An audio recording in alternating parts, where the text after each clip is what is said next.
Hello and welcome to the I Can Do podcast with Benjamin Lee. We're here to talk about tips and strategies to have an I Can Do mindset. Life is what you put into it. Get the most you can. Here's your host, Benjamin Lee.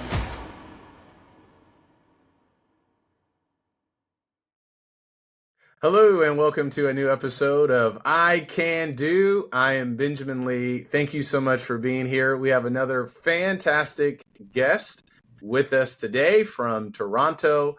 I'd like to introduce you to Andy Semotiuk. I'm so thankful that Andy is here, and we have a lot to talk about. Let me give you a few details about who Andy is, and I'm sure he'll want to chime in on this as well. During Andy's career, Andy has published 5 books that are available on Amazon. We're going to talk about a book that's very near and dear to his heart. Andy has been a Forbes contributor for over 10 years and has over 1 million readers that have read his articles on immigration.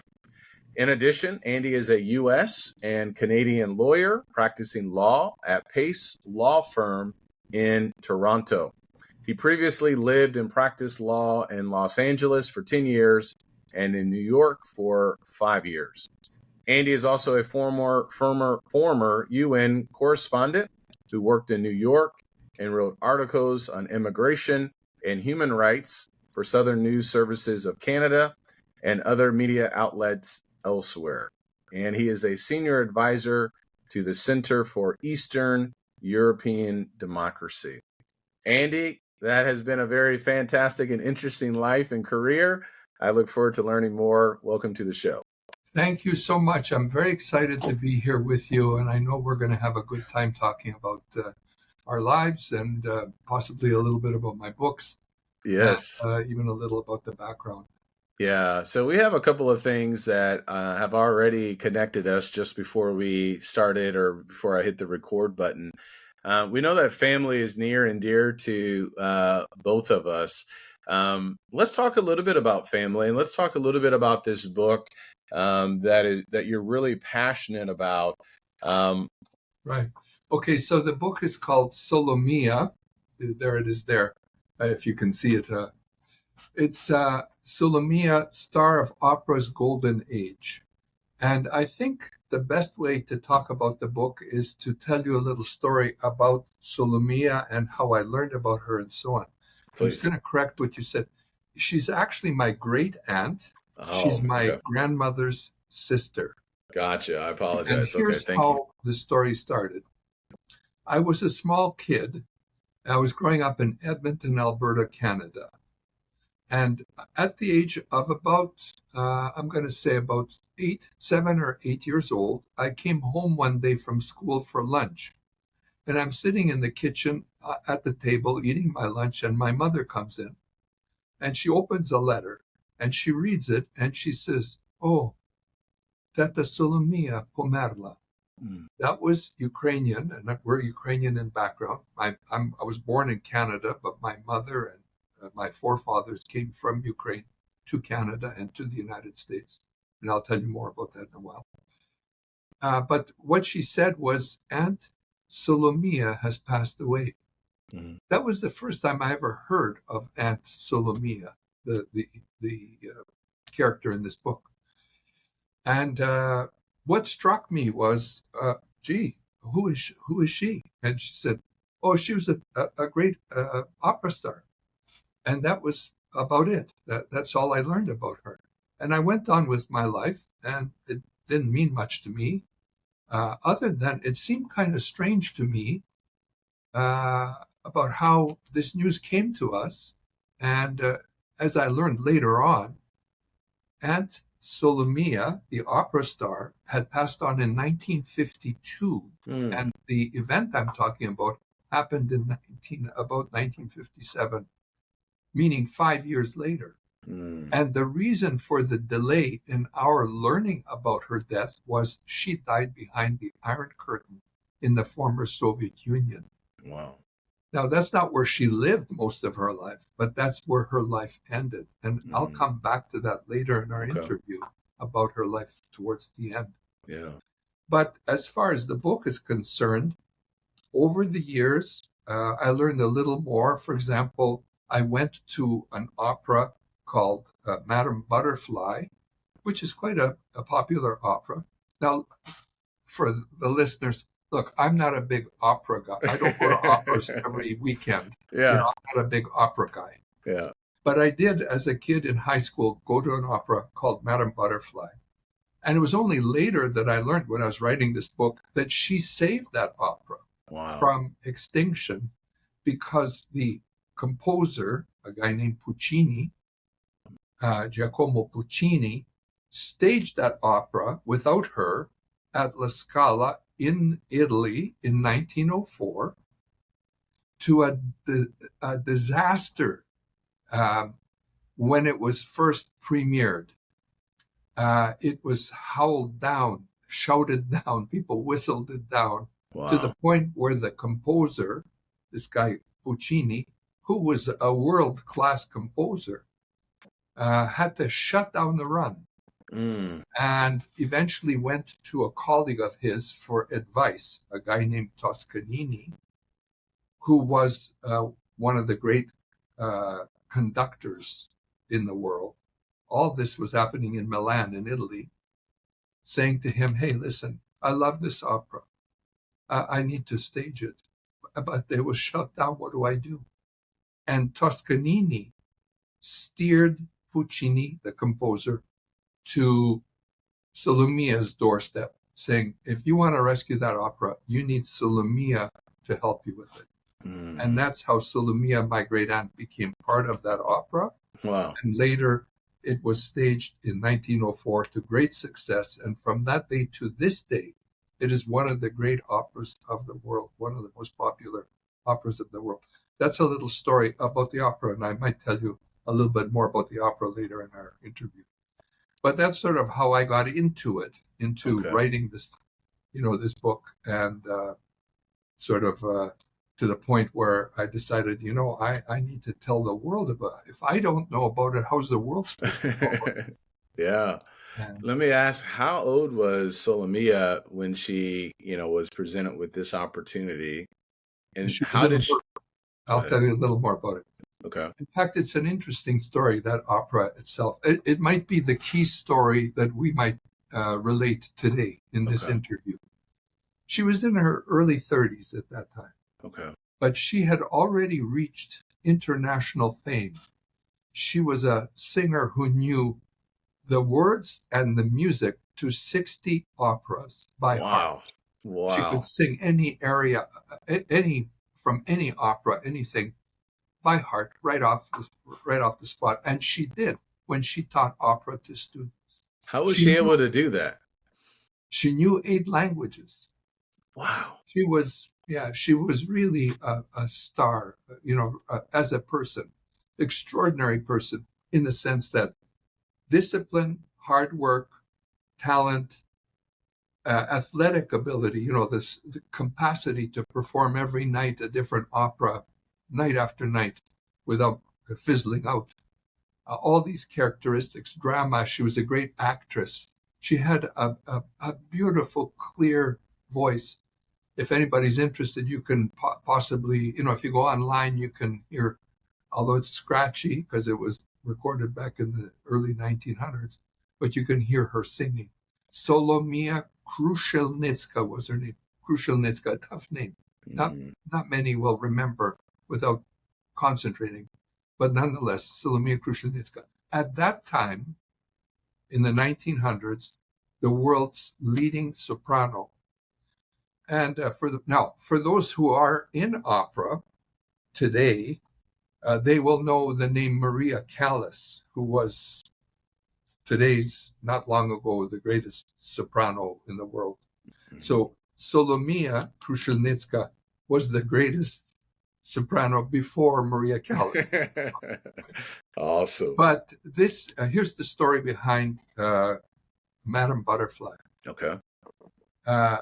Solomea was at the top of her fame. I can't go into how she got up there. I can later, but she was at the top of her fame. All very well known, world over, meaning she had performed in all of Europe, North Africa, Tsarist Russia, South America, she eventually even performed in like New York, Chicago, Philadelphia, Montreal, Winnipeg, all that. That's later. But anyway, at the time, she's a star. And Puccini puts on this play. Now, why did he put on the play? He was looking for a new opera, and he didn't have anything. And he went to London one day. This is in the early 1900s. And he saw a play. It was about Madame Butterfly. And he loved it. The play was great. And he decided right on the spot, I have to have this play. I'm going to make an opera about this play. And he went to the playwright. He said, the playwright wrote, if you got an emotional Italian choking you by the throat because he wants the right to, use your play for an opera, you have to admit, yes, okay, it's okay. So he got it. He went back to Milan, which is where he was, in Italy. That's where all the opera was there. And he started. He loved it because it was a story about an American naval officer who came to Japan at the opening of Japan in the 1800s, when the American Navy came in and opened up Japan, because prior to that time it was a closed society, closed to the world. So he came in, and he met a young girl. There was a geisha girl named Chiyo-Chiyo-san, which is Japanese for butterfly, Chiyo-Chiyo-san. And they had a romantic relationship. And following the romantic relationship, as it was continuing, he declared to her, "Look, this is great, but I'm being called back to the United States, so I'm going to have to go to the United States." And he said, "Well," she said, "Well, what? But I'll come back." He said, "I'll come back." And she said, "Okay, I'll wait for you." And she waited, not knowing, not knowing that she was pregnant with his son. Mm. She gave birth to the son, and year after year passed on, waiting for him to come back, until the son's about 5 years old. And sure enough, he comes back, and she sees his boat, the ship coming in. And she waited it out. But when he arrived, there was one problem. He came with an American wife in tow. So the parents were stuck with the problem. Yeah. What's going to happen with the son? Is he going to stay with Chiyo-Chiyo's son and live a life with a geisha mother? Or is he going to travel to America and go back with his father? Yeah. And they decide they're going to send him back to America with the father. Yeah. And in the final scene of the opera, Chiyo-Chiyo-san says to her young boy, she takes him off to the side and she says, "Look at this face. It is the face of your mother. Remember it. You will never see it again." Wow. And then sends him off with the father to take him back to America. And thereafter she commits suicide and dies. That's how the opera ends. It's a very tragic ending. Yeah. So, as I mentioned earlier, Puccini staged it in Milan at the La Scala, which was the greatest opera theater in the world at that time. But it was a catastrophe. It fell flat. And I told you that he went to Toscanini, who told her, "Okay, get Solomea on this thing." And he did. And they worked together for several months. And he proposed the lead role to her. Now, she was in her 30s, and she had to play a teenager. Chiyo-Chiyo-san as a teenager. So it's quite a challenge. And the earlier singer, a lady named Storchio, after bombing in the original performance, said, "No, I'm leaving. I'm going to New York. Goodbye." So, Puccini was out on a limb, and luckily Solomia came in. But for Solomia, this would be like asking, say, you're in a movie with Sandra Bullock that bombs, And now you go to, another star,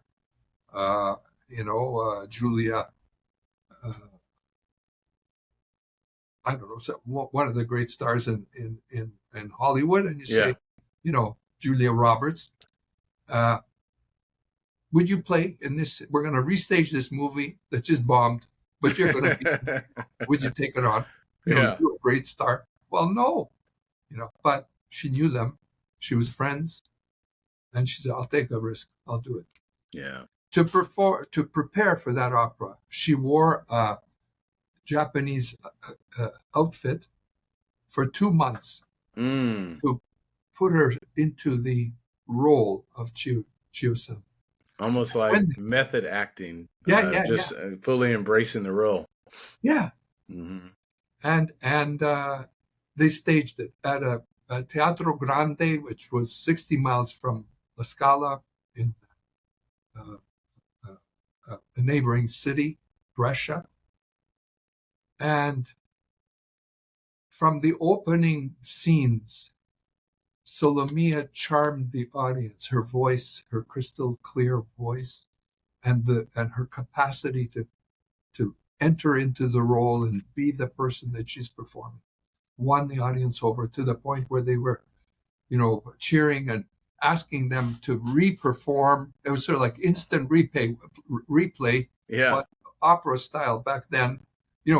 Re-sing that aria for us. So they'd have to re-sing the aria a couple of times. Yeah. And it ended with 7 standing ovations, which was extraordinary for anyone. Yeah. And it went on to world fame, which is to this day.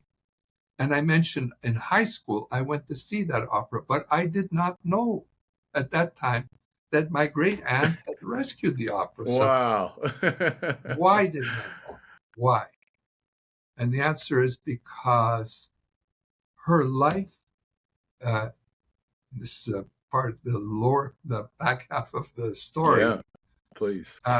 Took her to Eastern Europe, to Ukraine, Western Ukraine at the time, at the outset of World War II, when World War II broke out in September 1939. And once she entered what became the Soviet Union, because the Soviets invaded, Poland was divided between Nazi Germany and the Soviet Union. And that territory where she was, a city called Lviv, which is fairly well known these days because a lot of reporters report from Lviv about the Ukrainian war, with the Russian invasion right now. So she went there, and she never left the Iron Curtain, behind that Iron Curtain, until she died in 1952. So how old was she when she passed? She was in her 80s. Okay. Yeah. And so you said at the beginning, it was 5 years after her death that you actually learned, or your family learned about her death. Right. Yeah. Who had the biggest impact then with helping you learn more about her in preparation for the book? Thanks for that wonderful question. And I really appreciate the opportunity of sharing these stories with you. Perhaps the biggest impact was my grandmother, because I lived with my grandmother in Los Angeles, actually, when I was in high school. And she was her sister. So she told me all about her life, growing up. Yeah. And but also my mother and her sister, my aunt, Helen, who lived in Los Angeles. And they lived with the star in the building during the war, during World War II, in view, when the darkest days of World War II were taking place. The Holocaust was taking place on the streets. Now, we're not Jewish in background, but the Holocaust was taking place in front of us, and life for anybody during that time was terrible. Yeah. And there were great risks for anybody, especially for Jewish people, but others as well. Yeah. And my folks lived with her in her building, Krushenitska, Solomea's building, in view, under in World War II conditions. So they knew her life very well. So my mother, my aunt, Helen, not Solomia, but my aunt Helen, and my grandmother, who was her sister, Solomia's sister, shared, vignettes here and there. But it was not like everyday discussion. And the reason was because they didn't want to talk about World War II and events back then. They were so traumatic. Yeah. We lost, I lost an uncle at that time in the war. I wasn't alive, but my uncle, he was killed by the NKVD secret police, Soviet secret police back then. Yeah. Did Solomia have any, did she write any journals or leave any documentation or anything like that behind of some of her experiences, or how some of that may have impacted her with opera and bringing out those emotions and feelings as she performed? That's another great question. She didn't keep a diary or anything like that, but what she did do is wherever she traveled in the world, and I mentioned she traveled all over Europe, North Africa, Southern America, Northern America. She had someone traveling with her, usually a sister. Mm-hmm. So those sisters wrote memoirs. And there's a whole museum in Lviv that in the building that she used to own that has all kinds of archives about her life that they opened up for me to use anything I wanted there. So I have pictures in the book and, all kinds of materials and quotes from people who wrote about her, telling her life story. Awesome. So take us to the moment then, Andy, where the decision was made in your mind, I have to write this book. Was it over a span of a number of years? Was it instantaneously when you heard about her or her death? What was that final decision? It sounds like you had already written some other successful books prior to this one. Yes. So take us back to that moment. Well, it was this, I think the moment was when we were visiting in the former Soviet Union in the 1980s. My mother and my mother said, listen, I just finished my legal studies. I became a lawyer, and my mother said, hey, come with me. I want to trace my path coming to North America backwards to Ukraine. I want to go visit Ukraine. So in 1945, she left just at the end of the war, escaping from in front of the Red Army that was invading Ukraine and going towards Germany. She left Ukraine to go westward, and she immigrated to Canada, and my aunt immigrated to Los Angeles. And she had not been back for 40 years. So it was like from 45 to 85 would be 40. It was almost 45 years. And she wanted to go back, and I went with her. And when we went back, we were in Lviv, and we were reading a newspaper. And the newspaper said that there's a new museum opening at the building where they used to live to honor Solomia Krushelnitska. Wow. That's amazing. And, it just happened that we read it. And I said, well, let's go see it. But it was still under, communist rule, Gorbachev at that time. So it was dangerous to go visit people. You're not supposed to in the former Soviet Union. It was like a police state. Mm-hmm. But we went under the premise that back then he had declared what they called perestroika and glasnost, meaning openness and re-engineering the economy. So our approach was, if they say something about us showing up, oh, well, it's glasnost, it's open. So we came. We heard it was glasnost, and we came. So we showed up, knocked on the door, and it was a room full of, dignitaries, and we entered. And it was a big surprise for them and for us. We were surprised because they had all these big names up there. And they were surprised because they heard, there's a family member of Solomia who's come like a niece from Canada. Oh, my God. We had a lineup of people wanting to interview my mother, who was then in her, I guess, 70s or 80s, maybe. Yeah. And my mother was not, like someone who would talk freely with the press. She'd never talked to the press before in her life. Yeah. But we had this lineup. The lineup was so intense about meeting her that people would come and ask for my autograph, not because they wanted my autograph, but because I was with her. Wow. To get my autograph. Never mind her. And her, like she was the star of the day. Wow. And, it's all about, you knew Solomea? Yes, I lived with her during the war. What was Wow. So, and I thought to myself, oh my goodness, if it's that significant for these people, maybe I should, pay attention and write the book. Yeah. And I think that was a key moment. How long did it take you to write the book? 10 years. 10 years. 10 years, yeah. Yeah. But I didn't write in 1987. I waited. I knew I was going to write, but it took years before I sat down and started writing and doing the research. Yeah. So the book only came out last year, actually 1 year ago. What was that, just due to life, for career, just kind of absorbing everything? Why the delay? It's sort of, you have a calling, Mm-hmm. Before your life is over, you need to do it.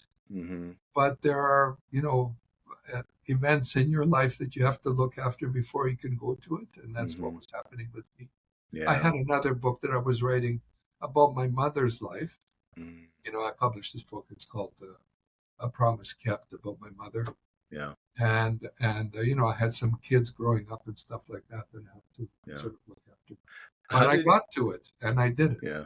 Yeah, that's great. How did you get into writing? Is that due to really capturing these special people in your life? What drew you to writing as this calling?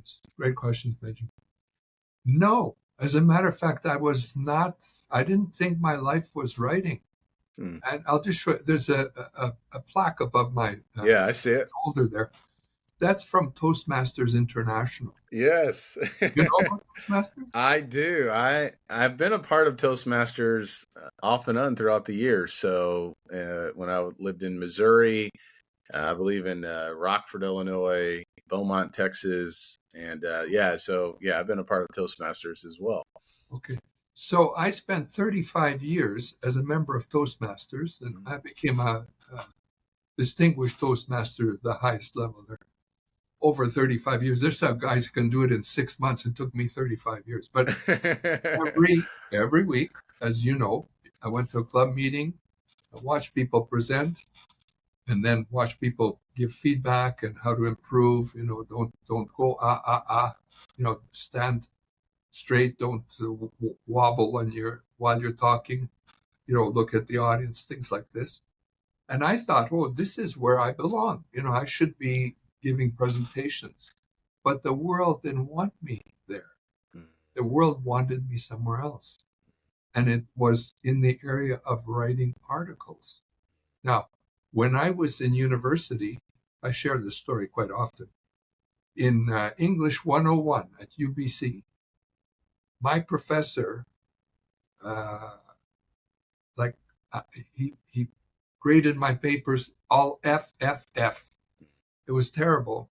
He assigned a project for me to write an essay about a sonnet called Death by John Donne. The sonnet goes, "Death, be not proud, though some have called thee mighty, for thou art not so," and so on. And I wrote an essay on that and got an F. Then he said, well, rewrite it.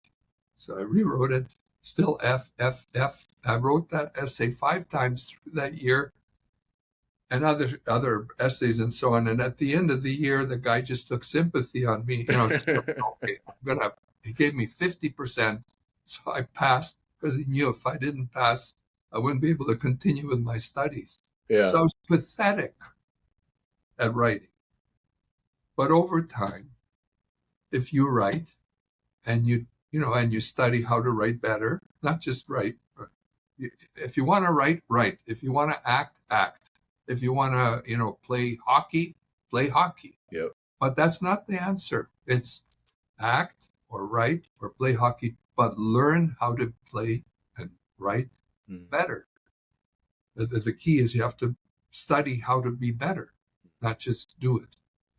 But I did. And over time, I started getting better. My articles appeared in some student newspapers and stuff like that.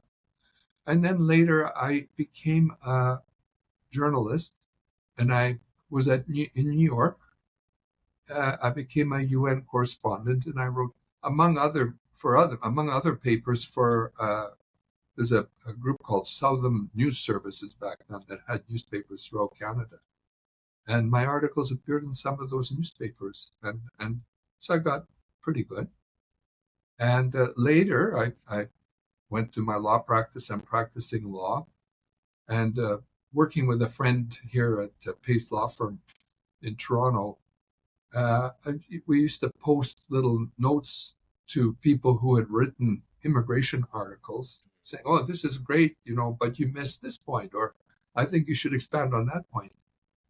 And over time, Forbes noticed that, I was posting these things on their articles. And there's one of, well, who is this idiot? They looked me up on my website, I guess, and they said, oh, a guy's former UN correspondent. Let's reach out to him. You want to write? Wow. Would I?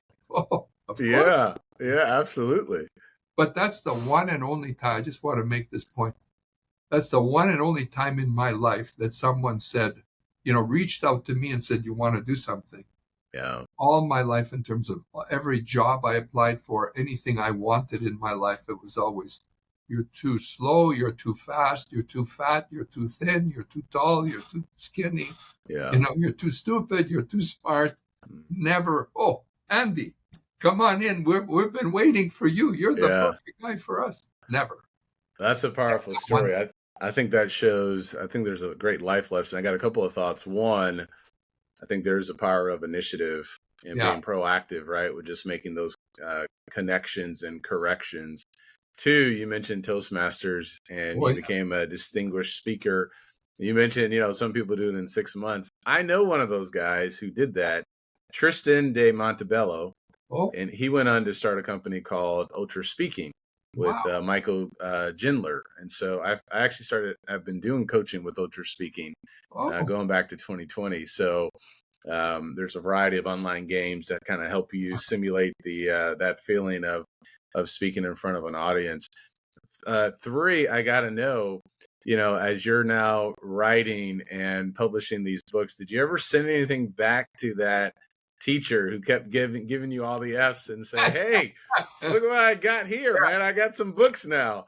Did you ever do that or follow up or anything? I think he's probably dead now. Probably roll over in his grave if he not made it somehow in this area, Yeah.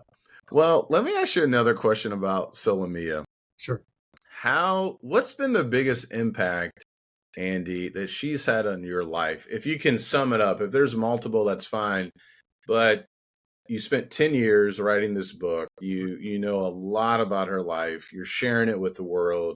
You got me fascinated and interested. I got to hear her now. I want to know more about her. What's been the biggest impact on your life? Well, it's the model that she has presented for me. And I'll share it this way. One day I went to a restaurant, Chinese restaurant, and after dinner I got a Chinese fortune cookie, and it said, do one thing really, really well. And I would describe that as what she did with her life. Now, her life was about opera, but we can talk about any, engineering, law, medicine, teaching, whatever you want, pastoring, whatever it is. I think that formula really works. Do one thing really, really well. And she spent her life perfecting opera in her case. That was her calling. And it started when she had some trouble early in her life. She had a sort of failed marriage that didn't go. She didn't get married, but there was a guy who wanted to marry with her. She called it off. And her father said to her, hey, listen. Okay, you don't want to do that. What do you want with your life? What are you going to do with your life? And she said, I love to sing. I love to sing. And he said, okay, if you're going to sing, you're going to have to go to school and learn how to sing. I'm sending you to school. And that's how it started with her. And she spent her life perfecting that part for her career because she loved it and she was good at it. She had a bit of talent. And I described, some of the strengths that she had already. And so she made it. So it's the rise from obscurity, a little village in Western Ukraine, Eastern Poland at the time, to world fame with the greatest singers, Caruso, with this guy Puccini being the composer, with Toscanini, the conductor, greatest conductor probably of all time, with those type of people performing on world stages. So what it is for me is it's an example of a life well lived. And when I've got a little granddaughter, her name is Sophia.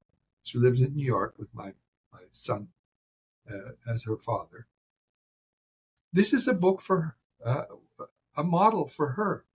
It provides healthy, good, solid values of what a woman can achieve. In her case, a woman, right? In our case, men, but we can still relate. Good values, clear good values with hard work and dedication and love. Yeah. So that's what I took out of the book. I love that. Do one thing really, really well. There's an author, Cal Newport, Cal Newport. He's written a number of books like Deep Work, Work So Hard They Can't Ignore You. And that's exactly what she did years before any of these books. Yeah. 7 Habits of Highly Effective People, like with Stephen and Sean Covey. Yeah. But there is something to be said about that, to really focus on a craft. Yeah. And a lot of people want shortcuts, and it just takes a lot of hard work, right work, practicing well. Yeah. And, it can, you can impact the world like she did. So I really appreciate you sharing that. I believe, if you focus on something, it has to be narrow enough for, let's say, 5 years, whatever the field and whatever you're interested in, you can become a world expert in that field. Yeah. And, rise to the top of whatever it is you want to achieve. Yeah. Yeah. Well said. Well, this has been great. We had talked a little bit before too, before we hit the record button. You're an immigration lawyer. Obviously you're from Ukraine. Your family is that correct? Yes. So, I do want to ask you, if you don't want to talk about it, that's fine. But, I was just reading up today on the Ukraine-Russian war. Oh, yeah. I believe it's over 1,000 days now since the war has been taking place. I'd love to get your thoughts, with how, maybe this is the wrong question, how this is impacting you, or maybe a better question is, what do people need to know about this war? We kind of get relaxed after a while, and this is going on there, and people put flags on social media when it first started, but now there's new stories, there's new things, there's life. So I'd love for you to share what it is that I need to know, sure. that we need to know, that you think is important. Well, thank you for asking that very well put question. So this is what I take from. I'm going to reduce it to the very basic level. Okay. You're in your home. It's your home. You're watching TV. Suddenly a guy breaks through the door, comes in, sits down, says, I live here now. He says, no, wait a minute. This is my home. He says, no, it's my home. No, this is my home. But that's what's happened in Ukraine. Wow. They were an independent, sovereign state. Mm-hmm. And one day the guy broke in the door and came in. Like in his case, he sent in an army. Now, well, that was way on the other side of the world. Why should we worry about that? Well, here are 2 reasons why. First reason, you like your home, you like your peace, your sovereignty, your independence, your freedom. There's an international rules-based order in the world. It's countries live by it. They signed agreements saying, okay, we honor borders. 2 world wars were fought over borders. World War I, 30 million people died. World War II, 50 million people died. At the end of the Second World War, the countries got together and said, okay, let's cut this out. We're going to agree on sovereignty of nations and respect for each other's borders. And they signed a number of agreements respecting borders. And from the end of World War II until now, that international rules-based order has survived, and it has protected all of us, including America and Canada and Ukraine and everywhere, until this event has come along. That's number one. Number two is this.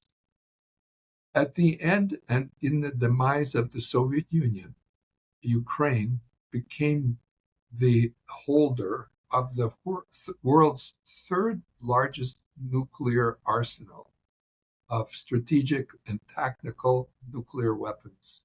And in 1994, several nations got together to discuss what are we going to do about this, this nuclear arsenal. So the United States, Great Britain, China, France, Ukraine, and Russia met in Budapest, and they had a discussion, and they agreed to this. Ukraine, you surrender your nuclear arsenal to Russia, and we will guarantee your sovereignty and independence. Ukraine held up its part of the bargain. It handed over the weapons to Russia.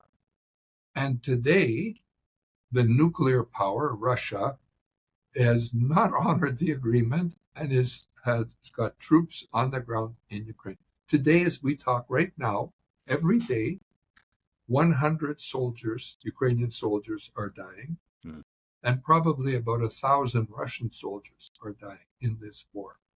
There have been over 1 million deaths in this war, military deaths, not to mention civilian casualties. Now, there's all kinds of atrocities taking place in Ukraine.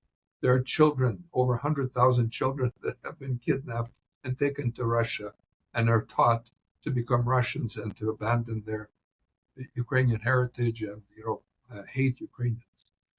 There are people being slaughtered. There are people being, there have been, a genocide has taken place in Ukraine where, entire cities have been leveled. People, entire villages just creamed. People are tortured, women are raped, men are castrated. It goes on and on. Okay, every war has, ugliness to it, but this war has been especially ugly, particularly because there's a nuclear element to it. And now there's an argument, if only the Ukrainians would do this and that. Well, the answer is if the Russians would just go back to their country, there would be no war. But they haven't. And their plan is to eradicate Ukraine, like erase it, like totally. So it's hard to come up with an easy solution to that, except to fight. And, so what can we do? Support Ukraine. And Ukraine's people are dying, not our people, Ukraine's people. Mm-hmm. So we're helping with money and arms and stuff like that. Mm-hmm. That's our share of it. Mm-hmm. But they're the ones that are fighting. Yeah. People, thank you. Last word. Yeah, please. No, take your time. People don't die and lay their lives down on the ground, like die for, a few $1,000s, a nice house, like a vacation. They die for principles. And the principles are freedom, liberty, independence, sovereignty. This is my house. Get out. Yeah. Yeah. That's in short what it's all about. Well said. I appreciate that. You definitely have helped me even more. So I appreciate that. One or two more thoughts. You're an immigration lawyer, so I do want to ask you about this too. What is a misconception about immigration that we need to know about? There's so much in the news. I live here in Texas, so there's a lot of different views. What am I missing, or what are we missing when it comes to this idea of immigration? Well, let's put it this way.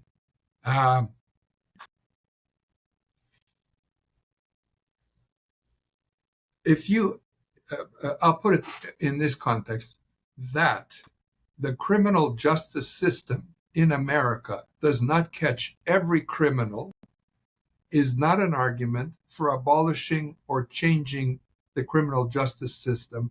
It has to do the best it can. Mm.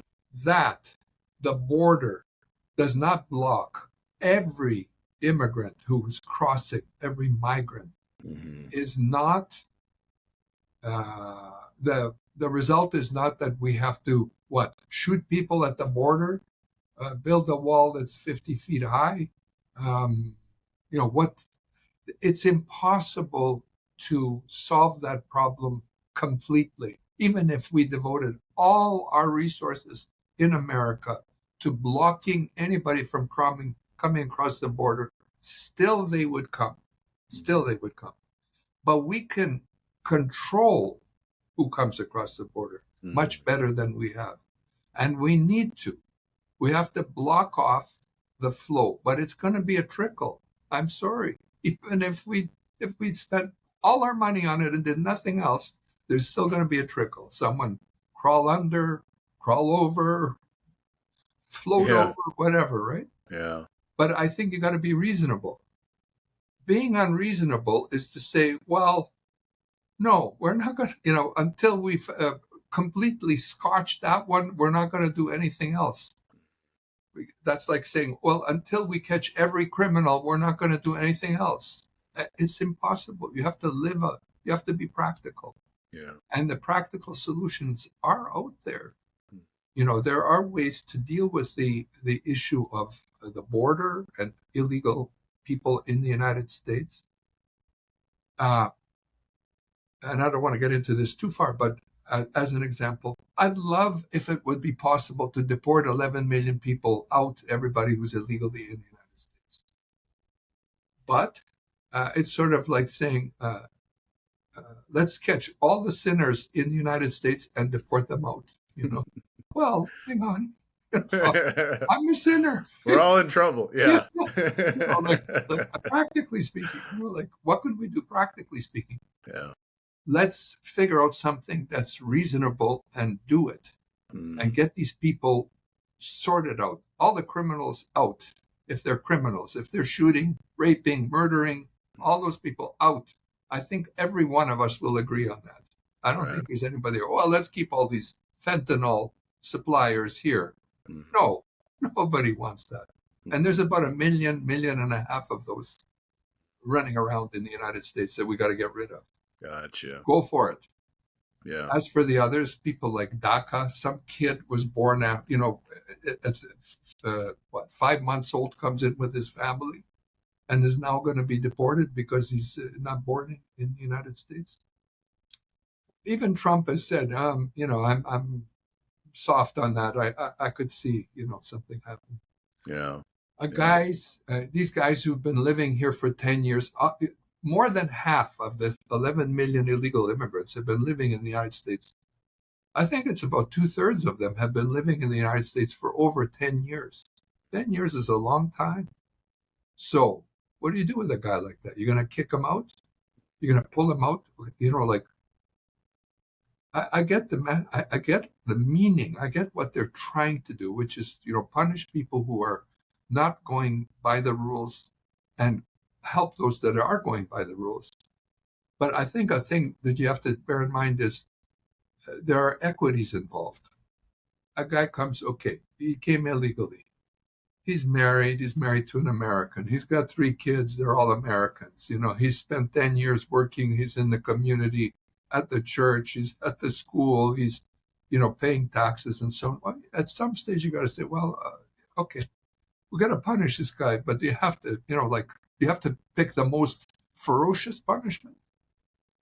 Can you come up with, let's say, a fine, community service, some other, things to deserve the right to stay, not to give them the right to stay, but to earn the right to stay? I think there are things you can do to sort it out that way. That's Yeah. where I see. Yeah. Excellent. No, I appreciate you shedding some light on that. That's obviously it's a big issue, and everybody seems to be thinking about it and is thinking about that. So I appreciate it. Where can people find your books? Amazon. Just go on Amazon. You can, type in my name, Andy Semotiuk, Semotiuk, and you'll find any book that, Solomea, or there's The Young Professional is another book I wrote, a career guidebook. But I like that. Yeah. That's where to go. Or if they have trouble, they can go to myworkvisa.com. You can find my books there as well. Okay. What's next for Andy? Well, that's a great question. I'll tell you, I've got that sorted out. Oh, great. Please share if you're willing. Okay. I don't know if you noticed, but the older I get, the more life keeps speeding up. And it's like 5 years used to be a long time, a while ago. Now it's not so long. 10 years when I was a small kid was an eternity. Yeah. Now 10 years is a measurable amount of time. Yeah. So I'm going to write I've got a diary from 1975 until today. Wow. So I'm going to get that digitalized, like typed out, because it's in handwritten notes. And I'm going to try and write a book. What did I learn with my life? Wow. I love that. I got to get a copy of that. Yeah, that's well, excellent. It's going to take about 10 years. So. Well, you got to get after it. I'll be waiting for it. Okay. All right. Andy, I was thinking about this today. I'm a preacher. I talk about death. Obviously, you're thinking about life and death. It's a normal thing. Some people don't want to do it, but I think there's something to that where, I just had a thought.